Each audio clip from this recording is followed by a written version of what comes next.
Merci beaucoup à Alain Finkielkraut d'avoir à nouveau bien voulu venir parler de Péguy. Alain Finkielkraut, vous le savez, est philosophe. Il a longtemps enseigné la philosophie à l'École Polytechnique. Il anime l'émission Réplique sur France Culture le samedi matin, que beaucoup d'entre vous connaissent par cœur. Il vient donc de rentrer à l'Académie française. Il est rentré en péguisme, si je puis dire, dans des années douloureuses. Et en 1992 a signé un livre important, Le Mécontemporain, Péguy lecteur du monde moderne, qui tentait, et réussit d'ailleurs, de lever l'oukase dont Péguy était l'objet. Depuis, Péguy est toujours l'objet de polémiques, mais au moins Alain Finkielkraut nous a apporté un sérieux recours. Nous parlions ensemble pour préparer cette rencontre il y a quelques mois de son sujet, et vous me disiez, Alain, que vous aviez parlé du dreyfusisme, je ne sais plus où, dans quel lieu, et nous évoquions cette définition que Péguy donnait du dreyfusisme dans notre jeunesse en 1910, un recoupement en culmination de trois mysticismes au moins, juifs, chrétiens, français. Et je vous posais la question suivante, est-ce qu'à votre avis, cette synthèse tient encore aujourd'hui ? Vous vous êtes arrêté quelques secondes et vous m'avez dit, je crains que non. De grâce, dites-nous le contraire aujourd'hui. Merci. Merci beaucoup, Benoît Chantre. Je suis académicien, avez-vous dit, mais je ne suis que cloutard. C'est une de mes nombreuses infériorités sur Péguy, et vous imaginez mon émotion et ma timidité à parler aujourd'hui rue d'Ulm, salle du San. Donc je ne sais pas si mon exposé vous soulagera ou vous satisfera, mais j'essaye d'approfondir une réflexion commencée sous votre égide il y a déjà de nombreuses années au théâtre de l'Odéon. My God. Si l'on en croit Jean-Denis Bredin, son historien le plus informé, l'affaire Dreyfus est l'épisode révélateur d'une éternelle guerre civile. Elle a fait surgir, avec une clarté foudroyante, le conflit de deux mentalités.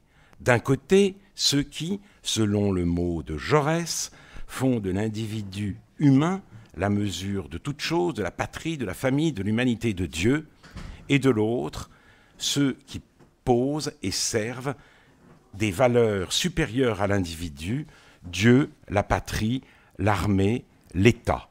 Ceux qui se battent pour la justice, idéal indéfinissable de liberté, de vérité et de générosité, et ceux qui se battent pour les préjugés au sens étymologique, ordre établi, organisation consacrée, chose jugée. Ceux qui regardent vers l'antique cimetière et ceux qui rêvent de franchir les murs, ceux que retient la mémoire et ceux qu'emporte la sympathie. Fin de citation. Avec l'ascension du Front National, cette division s'impose irrésistiblement à l'esprit. Ce paradigme semble aujourd'hui plus opératoire que jamais. À chaque élection, à chaque sondage même, paraissent des éditoriaux qui donnent l'alerte et implicitement ou solennellement nous mettent en demeure de choisir soit le camp de la raison et des valeurs universelles, soit celui de la tradition et des racines. Je résiste obstinément à cette sommation, non parce que traître tout ensemble aux lumières à la gauche et à la souffrance juive, je n'ose pas assumer pleinement cette triple rupture en rejoignant une fois pour toutes le parti des anti-lumières, comme je l'entends dire ici ou là, mais parce que pour moi, l'affaire Dreyfus, c'est Clémenceau, c'est Jaurès, c'est Zola, gagnés par le doute au récit débordant de joie mauvaise que lui fit Léon Daudet de la dégradation de Dreyfus. Il n'aimait pas la scène qui lui était contée, moins encore l'enthousiasme mauvais du condamné, écrit Daniel Halévy dans l'Apologie pour notre passé, ce sont toutes ces hautes figures donc, mais c'est surtout Péguy. Or, Péguy ne se situe ni dans un camp, ni dans l'autre. Il fait exception, il déroge à la grande alternative et il nous invite même à la remettre en question. Au moment où l'affaire éclate, Charles Péguy est socialiste. Or, les socialistes, dans leur majorité, ne se sentent pas concernés par la bataille qui se dessine. Même quand ils ne s'appuient pas sur Karl Marx pour claironner que l'argent est le Dieu d'Israël et qu'avec le capitalisme, le monde est devenu juif, ils rechignent à défendre un officier bourgeois. Ce serait distraire leur énergie de la guerre de classe qui est la seule qui vaille. Les plus systématiques sont, comme on pouvait s'y attendre, les socialistes allemands. La philosophie de l'histoire, c'est-à-dire l'art hegelien de convertir les vérités de fait en vérités de raison, leur a montré la voie. Dans une série d'articles publiés par Die Fackel, le journal devenu culte de Karl Kraus, le grand Karl Liebknecht entreprend de démontrer par A plus B que Dreyfus ne peut pas être innocent. Je cite, « Est-il vraisemblable, est-il admissible qu'un officier français dont la famille et les parents sont très influents puisse être condamné pour un crime de haute trahison qu'il n'a pas commis et demeurer sous les verrous 5 années durant ?» Autrement dit, la classe dirigeante n'ayant qu'un seul ennemi, le prolétariat, c'est à lui qu'elle réserve sa violence et ses coups tordus. C'est pour châtier ses représentants qu'elle transgresse les règles de l'état de droit. Entre exploitants, en revanche, la justice n'a aucun motif à être injuste, ni à fabriquer des preuves. Nihil est sine ratione. La persécution d'un bourgeois par la bourgeoisie est inconcevable, elle n'a donc pas eu lieu. Point final. En décembre 1899, se déroule à Paris le premier congrès général des socialistes. On cherche l'unité, mais le climat est tendu, électrique même. Mitterrand vient d'accepter le ministère du Commerce dans le gouvernement formé par Waldeck-Rousseau. Il siège donc aux côtés du général Gallifet, le boucher de la Commune. Quand Jules Guesde monte à la tribune, tous les ministériels regardent leurs chaussures. Fidèle à sa réputation, ce gardien de la pureté doctrinale oppose au traître Mitterrand les grandes figures du socialisme européen, Schoenlenk, Bebel, Liebknecht. Une voix alors se fait entendre, un cri pas très haut, plutôt une affirmation qu'une provocation. À bas Liebknecht. Cette exclamation prononcée sans éclat, écrit Péguy, fut instantanément et distinctement entendue dans toute la salle. Immédiatement, une formidable clameur de réprobation et d'horreur éclata, peu à peu polarisée à gauche, où elle se disciplinait sur l'air des lampions, à la porte, à la porte. Vérification faite, c'est le citoyen Joindy qui a causé ce scandale, et Péguy le soutient car il se bat sur deux fronts, contre la déshumanisation des Juifs et contre le déni d'humanité qui frappe un bourgeois juif parce qu'il est bourgeois. L'affaire Dreyfus provoque la grande rébellion philosophique de Péguy contre toute philosophie de l'histoire et entraîne sa décision de travailler désormais dans les misères du présent. Aux pensées enveloppantes et totalisantes, qui se croient en mesure d'arraisonner la réalité, il oppose une pensée réceptive qui s'y expose et qui l'affronte. Tout est immense, le savoir excepté, écrit-il dans Anquetil, et dans Louis de Gonzague, il ne dépend pas de nous que l'événement se déclenche, mais il dépend de nous d'y faire face. Cette incontrôlabilité des choses réelles, cette l'inviolabilité des choses réelles, ou pour le dire dans la langue de l'ontologie, cet excès perpétuel de l'être, conduisent le poète Péguy, le philosophe Péguy, l'écrivain Péguy, à devenir non seulement chroniqueur, mais de son propre aveu, journaliste. Journaliste, je le cite, de quinzaine, si l'on peut dire, je ne réunirai pas le métier que je fais, il faut que je suive les événements, excellent exercice, pour achever de se convaincre que vraiment les événements ne nous suivent pas. De plus en plus de journalistes, malheureusement, partent de la conviction inverse. Ils ne questionnent pas ce qui arrive, ils le mettent sous tutelle. Au lieu de suivre les événements, ils les attachent à leur système et les tiennent solidement en laisse. Rien ne les démonte, rien ne les déconcerte. Ils ont l'inaltérable sourire en coin des renseignés, de ceux qui connaissent toujours le fin mot de l'affaire. Tout en se réclamant avec amour de Péguy et de son fameux dire bêtement la vérité bête, ennuyeusement la vérité ennuyeuse, tristement la vérité triste, Edoui Plenel, que vous entendrez demain, le directeur de Mediapart, est de cela.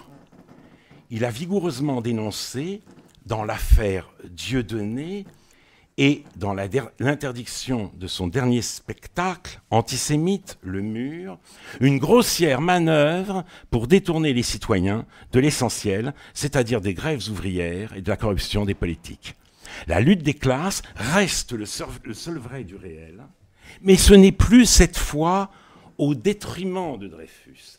Gued a maintenant rejoint Jaurès dans la vision progressiste de l'histoire comme choc continu des Lumières et des anti-Lumières. D'où l'accueil furieusement anti-Dreyfusard réservé par la majorité des journalistes et des intellectuels français au thème de l'identité nationale lorsqu'il a été remis en circulation lors de la présidence de Nicolas Sarkozy.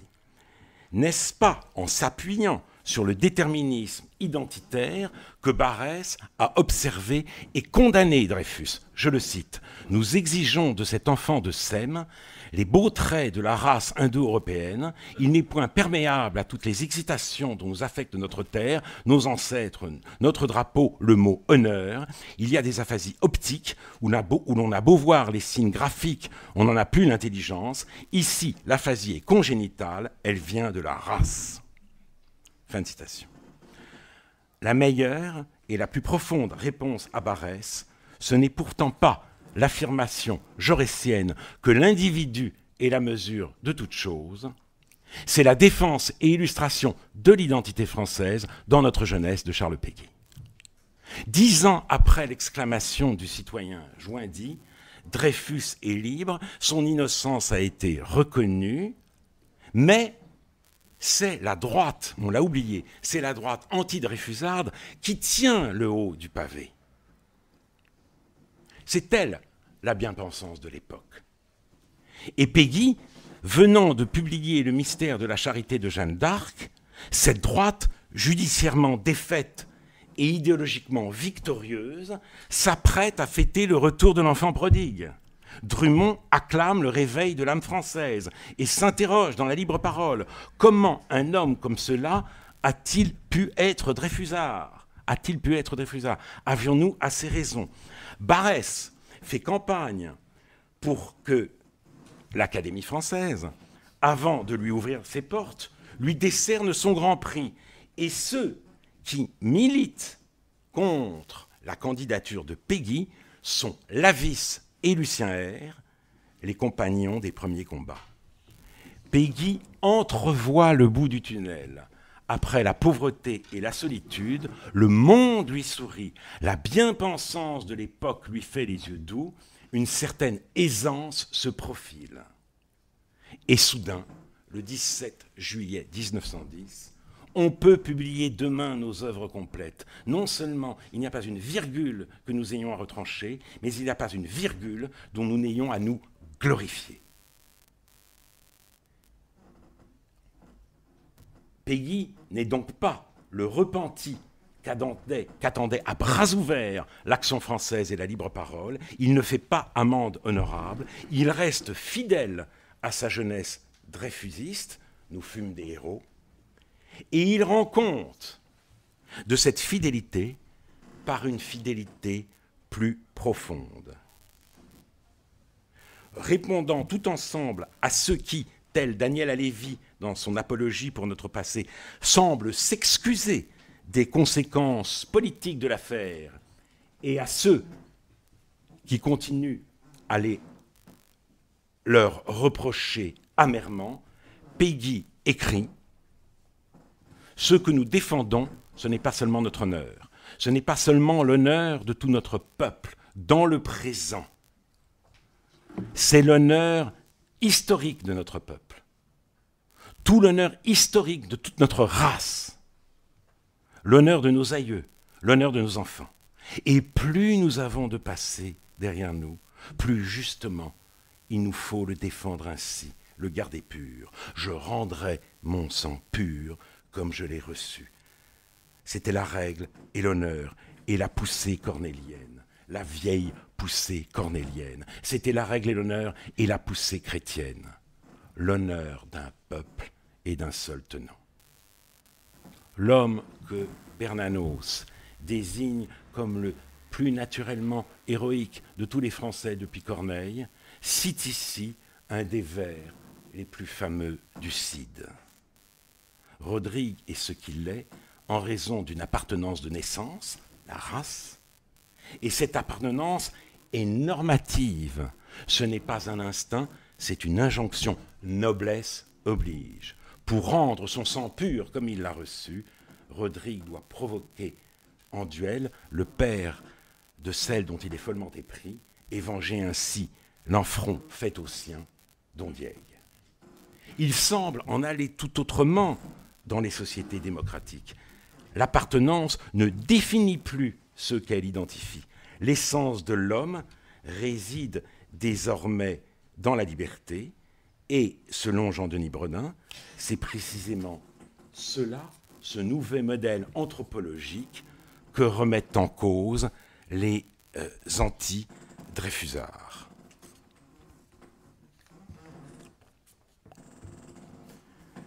Péguy perturbe le tableau. Nos démocraties accordent certes toujours plus d'importance à la question sociale, mais ce sont des nations. Et les nations n'ont pas aboli le principe aristocratique de l'honneur, elles l'ont mis à la portée de tous.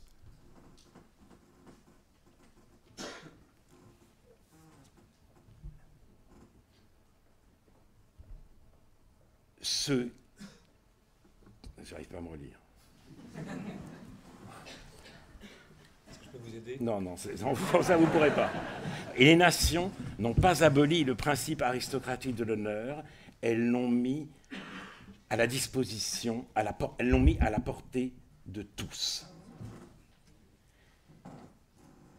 Ce qu'elles affirment et que tente à dissimuler l'opposition des Lumières et des antilumières, c'est que nous sommes des créatures hybrides, des individus, c'est-à-dire des citoyens libres et égaux, mais aussi des héritiers, des êtres qui ne se sont pas faits tout seuls et qui doivent rendre des comptes à ceux-là même dont ils sont comptables.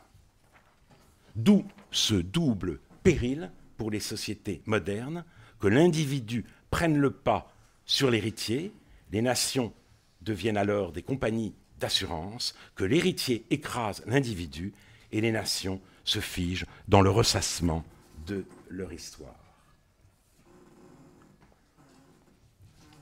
Au premier temps de l'affaire, quand Joindy criait « Abat Liebknecht », Péguy ne réagissait pas en termes identitaires. Il défendait l'innocence de Dreyfus contre les manigances de la raison d'État, il affirmait son humanité face à l'antisémitisme, mais aussi au luttisme de classisme qui faisait des ravages parmi ses compagnons d'alors. C'est plus tard, avec le réveil brutal de la menace militaire allemande, qu'a retenti en lui une voix de mémoire engloutie et qu'il s'est découvert héritier, administrateur, comptable et responsable d'un domaine incessamment menacé. Et en 1910, il relie les enjeux de l'affaire Dreyfus à la lumière de ce sentiment de fragilité. Péguy a été tué à l'ennemi le 5 septembre 1914. 30 et quelques années plus tard, une autre menace, plus inquiétante encore, plane sur les nations du vieux continent. Et c'est tout naturellement notre jeunesse, vers notre jeunesse, que Georges Bernanos se tourne pour fustiger dans le scandale de la vérité l'aigre réalisme de l'action française et le déshonneur des accords de Munich. L'honneur, dans les sombres temps de la montée des périls, redevient la grande question. Les démocraties croyaient s'être débarrassées de cet archaïsme. Stupéfaites, elles le rencontrent à nouveau sur leur chemin, à leur corps défendant, elles en retrouvent l'exigence. L'honneur, c'est-à-dire la filiation. En 1940, tandis que Marc Bloch explique l'effondrement par la cassure entre ceux qui refusent de vibrer au sacre de Reims et ceux qui lisent sans émotion le récit de la fête de la Fédération, le général de Gaulle puise à ces deux sources la force de dire non. Plus nous avons de passé derrière nous, plus justement il nous faut le défendre ainsi, le garder pur. Mais que reste-t-il aujourd'hui de notre jeunesse, du scandale de la vérité, de l'étrange défaite et de l'inspiration gaullienne? Que reste-t-il de la fidélité au passé dans la construction de l'avenir? On s'incline certes devant les grands noms de Péguy, de Bernanos, de Marc Bloch et de Gaulle, mais dans le vacarme de la mémoire officielle des années noires, leur message ne s'entend plus. Ainsi, au moment où la République ne cesse de perdre de nouveaux territoires et où se répand en France l'injure sale français, ceux qui rêvent de franchir les murs et qu'emporte la sympathie, tel le conseiller d'État Thierry Tuot, auteur d'un rapport sur l'intégration remis au Premier ministre en février 2013, redouble de fureur contre la mémoire, contre les cimetières, contre, je cite, la célébration angoissée du passé révolu d'une France chevrotante. On le voit, Barrès n'est plus une référence, c'est un épouvantail. Le dreyfusisme triomphe, mais Péguy a perdu la bataille. Auschwitz, en effet, a eu lieu, et après Auschwitz, on n'ose plus, on ne sait plus faire la différence entre la poussée hitlérienne et la poussée cornélienne, c'est-à-dire entre le déchaînement de l'être et sa domestication par le devoir-être. Le racisme a emporté dans son apocalypse l'honneur de la race, c'est-à-dire la dette envers les morts. Pour être sûr de rentrer dans le droit chemin de l'humanisme des Lumières, les nations lui ont cédé sans coup férir, leur noblesse oblige. Elles n'ont pas compris que cet abandon était sa vraie victoire, son maléfice ultime. Merci.